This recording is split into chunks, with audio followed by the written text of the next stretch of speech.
اللہ کے خوف سے رونا بہت ہی پسندیدہ عمل ہے۔ اللہ کے خوف سے رونا بہت ہی پسندیدہ عمل ہے۔ اس سے دل کی قساوتیں اور دل کی غلاظتیں دھل جایا کرتی ہیں۔ ہاتھوں کو دھونے کا سامان ہے، چہرے کو صاف کرنے کا سامان ہے، جسم کے ظاہری حصے سے گندگی ہٹانے کی مختلف چیزیں اختیار کی جاتی ہیں۔ دل کی صفائی اور اس کی دھلائی کہ اس کی قساوتیں، اس کی غلاظتیں ختم ہوں، اس کے لیے اللہ کے خوف سے رونے والے آنسو ہیں۔ چاہے وہ ایک قطرہ ہی کیوں نہ ہو، تو یہ بڑی بڑی دل کی قساوتوں کو صاف کر دے۔ دل کی صفائی اور اس کا دھلنا، اللہ کے خوف سے رونے کے آنسو۔ غفلت اور معاصی کی وجہ سے دل پر جو سیاہی اور گرد و غبار کی جو تہ جم جاتی ہے، آنکھوں کے ایک قطرے سے جو صرف خوف خدا کی وجہ سے نکلا ہو، وہ ساری گناہوں کی گندگیاں، غلاظتیں صاف ہو جاتی ہیں۔ نامہ اعمال کی سیاہی ہے، بدعمالیاں کرتا چلا گیا، اس کے اعمال نامہ سیاہ ہو گیا، تو اس آنکھوں سے برسنے والے دو آنسو اس کے سارے نامہ اعمال کی سیاہی کو ختم کر دے گا۔ رسول اللہ صلی اللہ علیہ وسلم فرمایا کرتے تھے، فَهُوَ فِي ظِلِّ اللَّهِ يَوْمَ لَا ظِلَّ إِلَّا ظِلُّهُ۔ ایک وہ شخص ہے کہ ذکر اللہ خالیا وفاضت عیناہ فَهُوَ فِي ظِلِّ اللَّهِ يَوْمَ لَا ظِلَّ إِلَّا ظِلُّهُ۔ اکیلے بیٹھا ہے، اللہ کا نام عظمت کے ساتھ، محبت کے ساتھ لیتا ہے، اور اس سے اس کے آنکھوں سے آنسو جاری ہو جاتے ہیں۔ وفاضت عینا، آنکھیں بہہ پڑتی ہیں۔ فرمایا یہ وہ خوش نصیب ہے، کل قیامت میں اللہ اسے اپنا عرش کا سایہ نصیب فرمائے۔ دکھ سے رونا، غم سے رونا، تکلیف سے رونا، خوشی سے بھی رونا ہوتا ہے، اور ایک ہے خوف خدا کا رونا، اللہ کی عظمت، اللہ کی محبت، اللہ کی شان، اور اپنی معاصی، اپنی کوتاہیاں، اپنی احسان فراموشیاں پیش نظر ہوں، اور اس شرمندگی اور اس ندامت کی وجہ سے آنکھوں سے آنسو بہہ پڑے، یہ بہت بڑی دولت ہے، یہ بہت بڑی دولت ہے۔ تو اس کے بدولت نامہ اعمال کی ساری سیاہیاں صاف ہو جاتی ہیں۔ حضور علیہ السلام نے ایک روایت میں آپ علیہ السلام نے فرمایا کہ جس نے اللہ کو یاد کیا اور پھر اس کی آنکھوں سے آنسو نکل آیا، تو قیامت کے دن اللہ اسے عذاب نہیں دے گا۔ تو میرے عزیزو، اولاد اللہ کی نعمت ہے، اسے جتنا قیمتی بنا سکتے ہو بناؤ،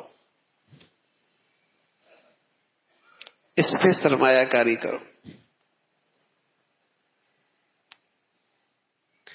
کتنی امت کی مائیں ایسے گزری ہیں جنہوں نے زندگی تو قناعت اور سادگی پہ گزاری، لیکن اپنی اولاد کے لیے سب کچھ قربان کر دیا۔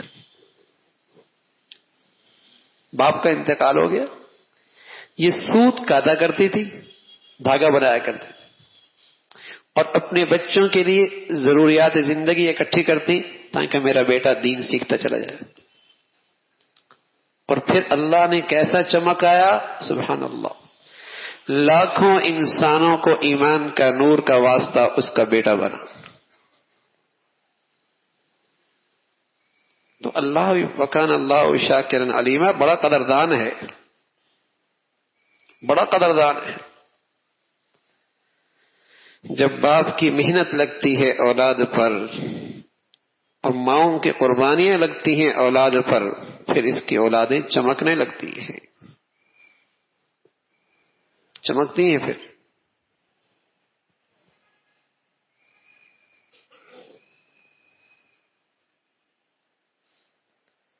نسلوں کی زندگیاں سنورنے لگتی ہیں اس اولاد کے بدولت۔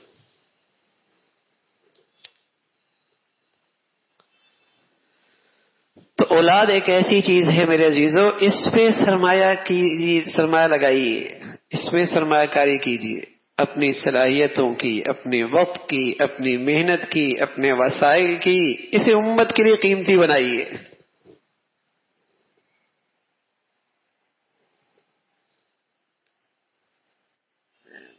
اسے اسلام کے لیے قیمتی بنائیے. انبیاء علیہ الصلوۃ والسلام تو اللہ سے اولاد اس لیے مانگا کرتے تھے، کل کام آئے گی. پھر اس کے پہنانا، اس پر بھی آپ کو ثواب ملے گا. اس کو کھلانا، اس پر بھی ثواب ملے گا. اس کے لیے وقت صرف کرنا، اس پر بھی آپ کو اجر ملے گا. ہاں، مسجد اللہ کی دین کے لیے ہوتی ہے نا، تو اس کے گرد جتنی محنت ہوتی ہے عبادت بن جاتی ہے. جب اولاد ہی اللہ کے لیے ہو جائے تو اس کے گرد جتنی محنت ہوگی وہ بھی عبادت بن جائے گی.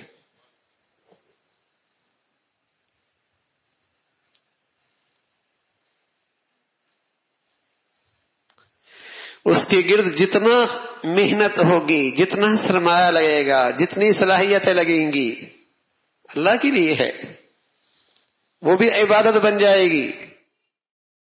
نیکی کی زندگی کی برکت ہے اللہ دل کی پاکیزگی نصیب فرما دے. دامن صاف ہو، کپڑے کا دامن صاف ہو تو چھوٹا سا دھبا بھی پریشان کر دیتا ہے. ایسی جب اللہ نیکی کی برکت سے دل کی پاکیزگی نصیب فرما دیتے ہیں تو چھوٹے سے بھی گناہوں کی چھینٹیں پڑیں تو برداشت نہیں ہوتی جب تک کہ توبہ نہ کر لے، جب تک کہ اسے صاف نہ کر لے چین نہیں آتا. خالص نیکی کی برکت سے دل کی ایسی پاکیزگی اور طہارت نصیب ہوتی ہے کہ گناہ کا داغ دھبا اس دل پہ برداشت نہیں ہوتا جب تک کہ اسے زائل نہ کر دے. گناہوں کی نحوست ایک یہ ہے کہ گناہوں کی وجہ سے توبہ کا ارادہ کمزور ہوتا چلا جاتا ہے، اور توبہ جیسے عمل کو ملتوی کرتے رہتا ہے اور بس اوقات بغیر توبہ کی ہی مر جاتا ہے.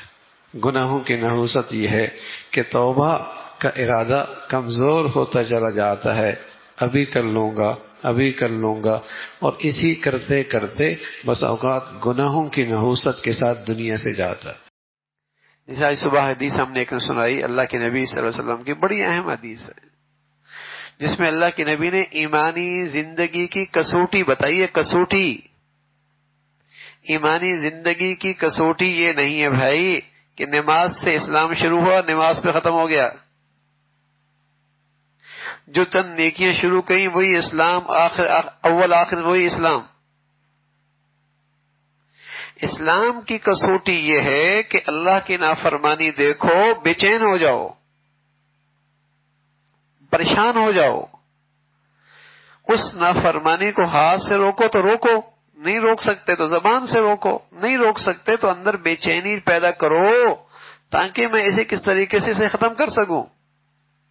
فرمایا یہ ہے ایمان کی زندگی، یہ ہے ایمان کی زندگی. نمازیں بھی پڑھ رہا ہے، حج بھی کر رہا ہے، روزی بھی کر رہا ہے، صدقہ خیرات بھی کر رہا ہے، مسجد بھی بنا لی، ہسپتال بھی چلا رہا ہے، اور اپنی زندگی میں گناہوں کو فروغ دے رہا ہے، اپنے ماحول میں گناہوں کی حوصلہ افزائی کر رہا ہے. کوئی نہیں ایمانی زندگی ہے، یہ کوئی ایمانی زندگی نہیں. حدیث ہے ایک شخص ذرا لمحے بھر بھی اللہ سے غافل نہیں، اللہ نے فرمایا اس بستی کو تباہ و برباد کر دو. اللہ وہاں اتنا بڑا بزرگ ہے؟ فرمایا ہاں تمہاری نظر میں بزرگ ہوگا کہ آپ سے ایک لمحے بھی دور نہیں ہوا، ہر وقت آپ کی یاد میں مصروف رہتا ہے. کہا نہیں، اس کے سامنے میری نافرمانی ہوتی ہے، اس کے پیشانی میں بل ہی نہیں آتا، جب سب کو برباد کر کے آ جاؤں. ایمان کی کسوٹی یہ ہے اللہ کی نافرمانی نہ دیکھی جا سکے، اللہ کی نافرمانی نہ دیکھی جا سکے. بھئی میری ماں کو کوئی برا کہے، باپ کو برا کہے، بلکہ ماں باپ کو چھوڑیے ہماری عزت پہ حرف آ جائے، اف، آگ کا انگارہ بن جاتا ہے، آگ کا انگارہ. ٹو میں لگ جاتا ہے کہ اس نے میرے بارے میں کیا کہا ہے، کیا کہا ہے. ہاں، رات دن اسی میں گزرتی، اس نے میرے بارے میں وہ کہہ دیا، اچھا اس نے یہ کہا تھا، رات دن بے چین رہتا ہے. ارے تیری ذات کیا ہے، تیری شخصیت کیا ہے، گندگی کے نطفے سے تو ہم پیدا ہوئے ہیں، لیکن اپنی عزت کا اتنا لحاظ اور اللہ کا اتنی بھی عزت کا لحاظ نہیں کہ اس کی نافرمانی ہو رہی ہے اور پیشانی میں بل نہیں آ رہا. کیسا ایمان ہے، کیسا ایمان ہے. تو ایمان کی زندگی تو یہ ہے بھائی کہ اپنی ذات سے گناہ نہ کرو، گناہ دیکھ رہے ہو اپنے آپ کو وہاں سے بچاؤ، اختیار میں ہے، ہاتھ سے روکو، زبان سے روکو، ورنہ بے چینی پیدا کرو، اس مصیبت سے میں سے کیسے بچاؤں. یہ مطلب نہیں کہ گناہگار کو ذلیل کر دو، رسوا کر دو، برا بھلا کر دو، نہ نہ، خیر خائی لے کے جاؤ. وہ گندگی میں پڑا ہے، وہ بڑا نقصان میں جا رہا ہے، بڑا گھاٹا ہو رہا ہے اس کا.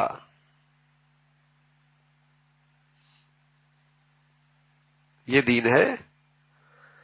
تو اچھی صحبت میں سب سے بڑا جو فائدہ ہوتا ہے نا بھائی، سب سے بڑا فائدہ اچھی صحبت میں یہ ہوتا ہے کہ آدمی کو دین کا صحیح پتہ لگتا ہے، آدمی کو اپنا آئینہ سامنے آ جاتا ہے کہ میں کہاں کھڑا ہوں. اچھی صحبت کا یہ برکت ہے کہ آدمی کو اپنی کمزوریوں کی نشاندہی ہو جاتی ہے. اچھی صحبت کا برکت یہ ہے کہ اپنی غلطیوں پہ نظر مل جاتی ہے. اور جب یہ صحبت نہ ملے تو آدمی جس رخ پہ، جس پہلو پہ چل رہا ہے، بہت مطمئن، بہت مطمئن. صحابہ کو تو ایسی خوبصورت صحبت ملی ہوئی تھی اللہ کے نبی کی شکل میں، تو ذرا سی غفلت ہوتی تو کہتے نافق حنظلہ، نافق حنظلہ، حنظلہ تو منافق ہو گیا. کہ بھائی کیا ہوا؟ کہ حضور کی خدمت میں ہوتے ہیں ایسا لگتا ہے دائیں طرف جنت ہے، بائیں طرف جہنم ہے، اور جب بال بچوں میں آ جاتے ہیں یہ کیفیت نہیں جاتی، ہم تو منافق ہو گئے. یعنی انہیں اس صحبت کا یہ نور نصیب ہوا کہ ذرا سی غفلت کا بھی احساس ہو گیا، ذرا سی غفلت کا بھی احساس ہو گیا. یہ اچھی صحبت کی برکت ہے. تو اچھی صحبت سے وہ نظر ملتی ہے، وہ بصیرت ملتی ہے، وہ نظر ملتی ہے، وہ بصیرت ملتی ہے، جس سے اپنی کمزوریاں، اپنی خطائیں، اپنی غلطیاں نظر آنے لگتی ہیں. پھر اللہ اپنا فضل فرما دے، توبہ کی توفیق بھی ہو جاتی. تو اچھی صحبت کا یہ اثر ہے کہ امید ہے کہ خاتمہ اچھا ہو جائے، خاتمہ اچھا ہو جائے. اور بری صحبت کا ایک بڑا نحوست یہ ہے میرے عزیزو، ڈر کی بات ہے کہیں خاتمہ خراب نہ ہو جائے. کیونکہ گناہ نہ بھی کرتا ہو، گناہوں کی نحوست کا دلوں سے نکل جانا، گناہوں کی برائی کا دل سے نکل جانا، یہ بھی کوئی چھوٹا گناہ نہیں ہے. گناہ نہیں کر رہا لیکن گناہ کی برائی دل سے نکل گئی، اس کی گندگی کا احساس ختم ہو گیا، یہ بھی کوئی چھوٹا گناہ نہیں ہے. اتنا بڑا گناہ ہے کہ ایمان کی جو کسوٹی بتائی ہے اس کی ایمانی زندگی اس پہ نہیں اتر رہی. اگر برائی ہوتی ہاتھ سے روکتا، برائی ہوتی زبان سے روکتا. آگ بھڑکتی نا بھائی، ہاتھ سے روکتا ہے، پانی لے کے آتا ہے، نلکا چلاتا ہے، مشین چلاتا ہے، پانی پھینکتا ہے. نہیں بجھا سکتا، آواز لگتا ہے لوگوں آگ لگی ہوئی ہے آؤ مدد کرو. نہ ہاتھ سے کر سکتا ہے، نہ زبان سے. کیا کرتا ہے؟ اپنا سامان ہٹاتا ہے، وہاں سے دور بھاگتا ہے، دیکھتا ہے، بے چین ہوتا ہے کیسے بجھاؤں، گناہوں کی آگ میرے گھر میں لگی ہے. ہاں گناہوں کی آگ لگی ہے، کیسے بجھا رہا ہوں؟ تو یہ ایمان کی زندگی ہے، یہ ایمان کی زندگی ہے. اللہ ہمیں بھائی ایسا ایمان نصیب فرما دے، ہاں ایسی ایمان کی حقیقت نصیب فرما دے. سچ کہا اللہ کے نبی صلی اللہ علیہ وسلم نے بھی کہ جو مستجاب الدعوات بننا چاہتے ہو حرام سے بچ جاؤ، حرام سے بچ جاؤ، دعائیں فوراً قبول ہوں گی. یہ حرم میں کھڑا ہے مزدلفہ کا جسے کہیں گے بیت اللہ کا پردہ پکڑ کے ملتزم پہ چیخ رہا ہے، پکار رہا ہے، لیکن کھا حرام رہا، گناہ سے توبہ نہیں کر رہا، ہوٹل میں پہنچتا ہے پھر ٹی وی لگاتا ہے، تیری ملزم کی دعائیں کس کام کی؟ چیخ رہا ہے، چلا رہا ہے، کپڑا پکڑ پکڑ کے رو رہا ہے، لیکن اللہ کی نافرمانی سے توبہ نہیں کر رہا، اس کی دعائیں اس کے منہ پہ مار دی جاتی ہیں۔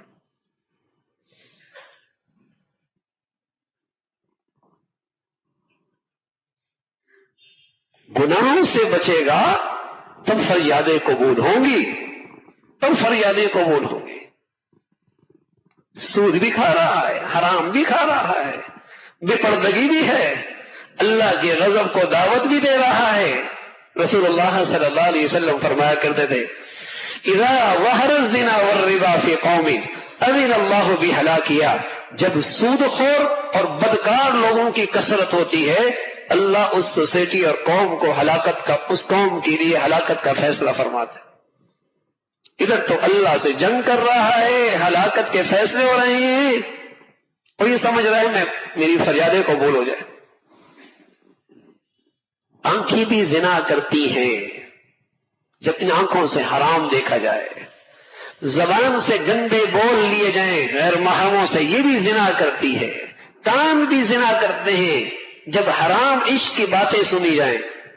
رسول اللہ صلی اللہ علیہ وسلم نے بتایا، تو میرے عزیزو، بندگی نام ہے اتق المحارم تکن عابد الناس۔ جہاں بندگی سلامت ہے وہاں زندگی سلامت ہے، جہاں بندگی نہیں وہاں زندگی شرمندگی ہی شرمندگی ہے، جہاں بندگی نہیں وہاں زندگی شرمندگی ہی شرمندگی ہے، جینا بھی شرمندہ، مرنا بھی شرمندگی، اور کل قیامت میں سارے انسانوں کے سامنے بھی شرمندگی ہے۔ اللہ رب العزت ہم سب پر اپنا فضل فرمائے، کرم فرمائے، اور ہمیں تقوی والی اور صحیح بندگی والی زندگی نصیب فرمائے، آسان فرمائے۔ وآخر دعوانا الحمدللہ رب العالمین۔ اور پھر جب بچی کی شادی ہو گئی، زندگی گزر رہی ہے، تو بھائی چھوٹی موٹی باتوں میں بڑے اس انداز سے معاملہ کریں کہ وہ جسے کہیں کہ آگ بھڑکنے نہ پائے، اور وہ تھوڑی سی جو انبن ہے وہ وہیں ختم ہو جائے۔ ایک دن ایسا ہوا، علی آئے گھر میں، اور کچھ طبیعت جو ہے وہ گھر کی باتوں سے آپس میں بوجھل ہو گئی، تو آپ باہر نکل گئے، غصہ آیا، باہر نکل گئے۔ حضور علیہ الصلوۃ والسلام اپنی بیٹی کے، بیٹی کیا ہوا؟ علی کہاں ہیں؟ کہا وہ آئے تھے، باہر چلے گئے، سمجھ گئے کچھ آپس میں انبن ہوئی ہے۔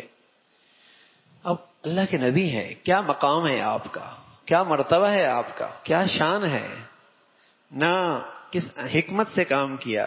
باہر گئے تو اس زمانے میں مسجدیں کچی ہوا کرتی تھی، تو علی مسجد میں لیٹی ہوئی ہے، اور آپ کے ایک پہلو سے چادر بھی ہٹی ہوئی، اور مٹی زمین کی آپ کے جسم پہ لگڑی ہوئی۔ تو آپ نے بڑے پیار سے پہلے ان کا پہلو سے ہی کیا، اور پھر فرمایا، یا ابا التراب، اے مٹی والے اٹھو، یا ابا التراب، اے مٹی والے اٹھو۔ ہاں، اس انداز سے، محبت بھرے انداز میں، حالانکہ بیٹی سے ناراض ہو کے آیا ہے، اور بیٹی بھی کس کی؟ اللہ کے نبی کی۔ اور کون بیٹی؟ جنت کی عورتوں کی سردار، اور کون؟ فاطمہ، جس میں میرے نبی کی ساری محبت اولاد کی سمٹ کی آئی ہوئی ہے، اور اس کو پیار محبت سے گھر میں لے کے آ گئے، نہ ان کی سنی نہ ان کی سنی، خود درمیان میں لیٹ گئے، ادھر فاطمہ کو بٹھایا اور ادھر علی کو بٹھایا، اور دونوں کو ہاتھ لے لیے اور اپنے پیٹ پر ان دونوں کا آپس میں مصافحہ کروا دیا، فرمایا چلو بھائی تمہاری صلح ہو گئی۔ شکوے شکایت اس کی بھی نہیں سنے، اس کی بھی نہیں سنے، اور ایسا حکیمانہ طرز عمل اختیار کیا کہ دونوں کو آپس میں جوڑ دیا۔ تو گھروں میں یہ باتیں ہوتی رہتی ہیں، یہ زندگی کا حصہ ہے، اس کو بڑی حکمت کے ساتھ ان معاملات کو سمیٹنا، سنبھالنا ہوتا ہے، اور اس آگ کو بجھانا ہوتا ہے، ورنہ جتنی اس کے اندر باتیں سنیں گے، شکوے سنیں گے، تو آگ، شکایات بڑھتی چلی جائیں گی، بڑھتی چلی جائیں گی۔ اور دوسری بڑی بات، فاطمہ اپنے گھر سے نہیں گئی، علی اپنے گھر سے گئے، اللہ اکبر، مرد کا کام ہے، بچی کو باہر نہ نکالے، اسے گھر سے نہ نکالے، اس کا غصہ کنٹرول میں نہیں ہے اور پتہ ہے کہ غصے کی صورت میں کچھ اور غلط بات ہو سکتی ہے، تھوڑی دیر کے لیے دور ہو جائے، باہر ہو جائے اور جب ٹھنڈا ہو جائے پھر اندر آ جائے. اس لیے کہ بچی گھر میں چلی گئی، بچی گھر میں آ گئی تو بس اوقات وہ بیچاری کمزور ہے، وہ باتیں بھی کرے گی جو اس گھر میں ہوئی بھی نہیں، ہاں، اور مسائل بڑھنا شروع ہو جائیں گے. تو مرد تحمل سے کام لے اور برداشت سے کام لے اور غصے کے موقع پہ ذرا اوجھل ہو جائے اور پھر واپس آ جائے. تو یوں اللہ کے نبی صلی اللہ علیہ وسلم نے اپنے بچوں کی زندگی سنبھالی. اللہ عمل کی توفیق نصیب فرمائے. اپنے آپ کو، اپنے اہل و عیال کو اس آگ سے بچاؤ، یعنی ان گناہوں سے بچاؤ جس کا نتیجہ دوزخ ہے. قو انفسکم واہلیکم نارا، یعنی دوسرے انداز میں ہر ماں باپ کو اور سرپرستوں کو، ماں باپ کو، سرپرستوں کو تنبیہ کی گئی کہ اپنی اولاد کی صحیح تعلیم و تربیت کا انتظام کرو، اپنی اولاد کی صحیح تعلیم و تربیت کا انتظام کرو. اگر یہ انتظام کیے بغیر تم نے انہیں اس ماحول میں یوں ہی پھینک دیا اور وہ بے دین ہو گیا، یا شرم و حیا کا جوہر اس سے نکل گیا، یا اسے دین کے عقائد کے بارے میں شک اور تردد ہونے لگا، یا وہ اللہ اور اللہ کے رسول کی بتائی ہوئی زندگی سے اس کا اعتماد جاتا رہا، تو قصوروار کون ہے؟ ذمہ دار کون ہے؟ ڈھیلان کا راستہ ہے، بچے کے ہاتھ میں سائیکل تھما دی، بریک کوئی نہیں ہے. قاتل کون ہے؟ اسے کس نے اس کے حوالے کی ہے؟ ڈھیلان بھی ہے، بریک بھی کوئی نہیں. اب ہلاکت کا ذمہ دار کون ہے؟ قو انفسکم واہلیکم نارا. میرے عزیزو، یہ اللہ کا کلام ہے اور تمام مسلمانوں سے اللہ مخاطب ہے. میں عرض کیا اگر یہ اندیشہ نہ ہوتا کہ لکھے الفاظ پر توجہ ختم ہو جاتی ہے تو کہا جا سکتا تھا کہ اسے اپنے گھر کی دیوار پہ جلی حروف میں لکھ لو تاکہ روزانہ یہ خطرہ تمہارے سامنے رہے. قو انفسکم واہلیکم نارا. اپنے آپ کو، اپنے اہل و عیال کو.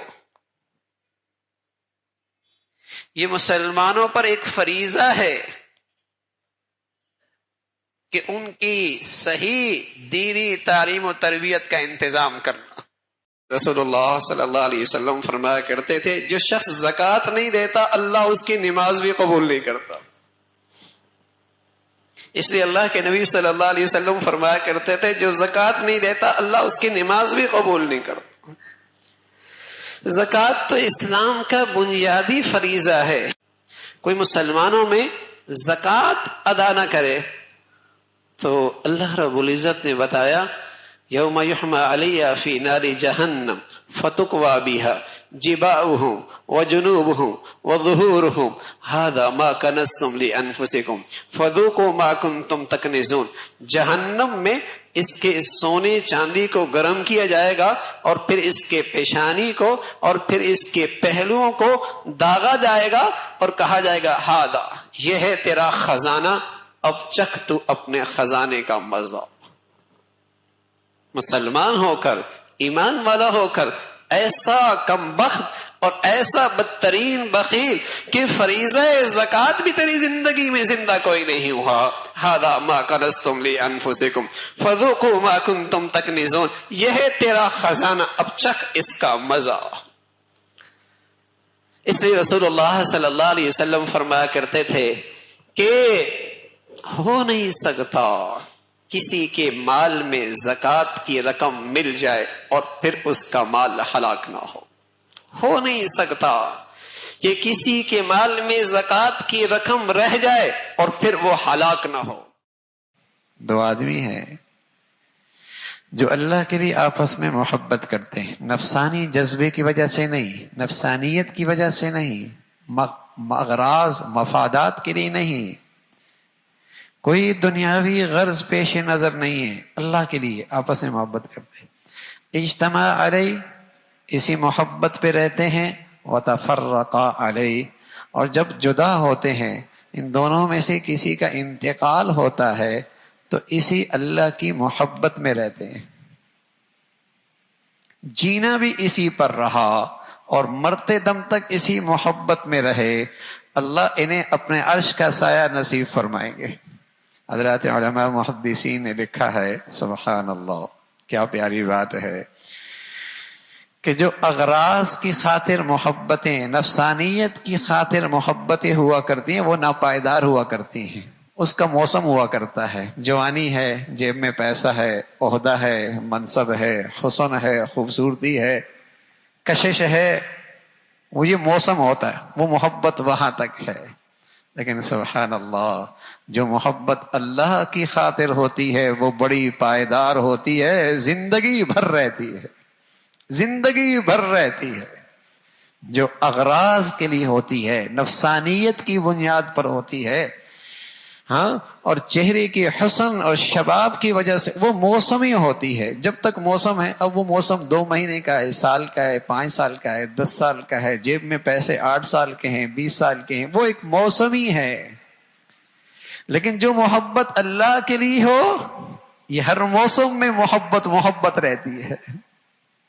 پھر جو اللہ کے لیے آپس میں محبت کرتے ہیں، ان میں ایک دوسرے میں اگر کسی کے حق میں کوتاہی بھی ہو جائے، کچھ کوتاہی بھی ہو جائے، اور کسی کو کسی سے کچھ تکلیف بھی پہنچ جائے تو یہ دل پہ نہیں لیتے، دماغ پہ نہیں لیتے، اس لیے کہ یہ تو محبت ہی اللہ کے لیے ہو رہی تھی.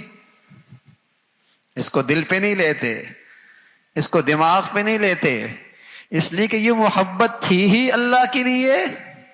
میں اس لیے تو نہیں کر رہا تھا کہ یہ میرے ساتھ بھلا کرے گا تو میں بھلا کروں گا، اچھائی کرے گا تو اچھائی کروں گا، مجھے عزت دے گا تو میں عزت دوں گا، مجھ پہ احسان کرے گا تو احسان کروں گا، میرا استقبال کرے گا تو استقبال کروں گا. نا، یہ تو تھی ہی اللہ کے لیے. یہ اللہ کی خاطر آپس میں محبتیں ہوتی ہیں. سبحان اللہ. گھر کی زندگی پر اگر یہ چیز زندہ ہو جائے، سچ بتاؤں یہ ازواجی زندگی کا حسن دوبالا ہو جائے. پھر وہ موسم ہی نہیں کہ شباب ہے تو اس کی چہرے کی آنکھوں کی چمک ہے، ہاں تو توجہ اسے نصیب ہے، اور اس کی جیب میں پیسہ ہے تو اسے اس کی توجہ نصیب ہے، اور جہاں اس کے چہرے جغرافیہ بدلا، اس کی جیب خالی ہوئی، دونوں کے راستے بدل گئے، دونوں کی نظریں بدل گئی. یہ موسمی ہے، یہ موسمی ہے. اور اگر یہاں اللہ بیچ میں آ جائے، یہ اس سے محبت اللہ کے لیے، وہ اس سے محبت اللہ کے لیے. جوانی ہے یا بڑھاپا، امیر ہے یا غریب ہے، خوشحالی ہے یا تنگ دستی ہے، اس محبت میں فرق کوئی نہیں آنا، اس محبت میں فرق کوئی نہیں آنا. یہ بہت بڑی دولت ہے. کسی سے محبت اللہ کے لیے ہو. اللہم انی اسألک حبک وحب من یحبک. اے اللہ اپنی محبت دے دے اور اپنے محبوب لوگوں کی محبت نصیب فرما دے، محبت نصیب فرما. اللہم انی اسألک حبک وحب من یحبک. اللہ کے لیے اس سے محبت کر رہا ہے. اغراض کے لیے، مفادات کے لیے، نفسانیت کے لیے، طبیعت کی خاطر، مال و دولت، جاہ کے لیے، یہ ساری موسمی ہیں. جب موسم ہے تو ٹھیک ہے، موسم گیا تو محبتیں چلی گئی. تو رسول اللہ صلی اللہ علیہ وسلم فرمانے لگے یہ جو محبت ہے، اجتماع علیہ وتفرق علیہ، جینا بھی اسی کے پر ہے. اگر موت بھی آئی ہے تو اسی محبت پر آئی ہے کہ اللہ کے لیے آپس میں محبتیں کر رہے. کیا ملے گا؟ کیا ملے گا؟ فرمایا انہیں کل قیامت میں اللہ اپنے عرش کے سائے کے نیچے بلا لیں گے.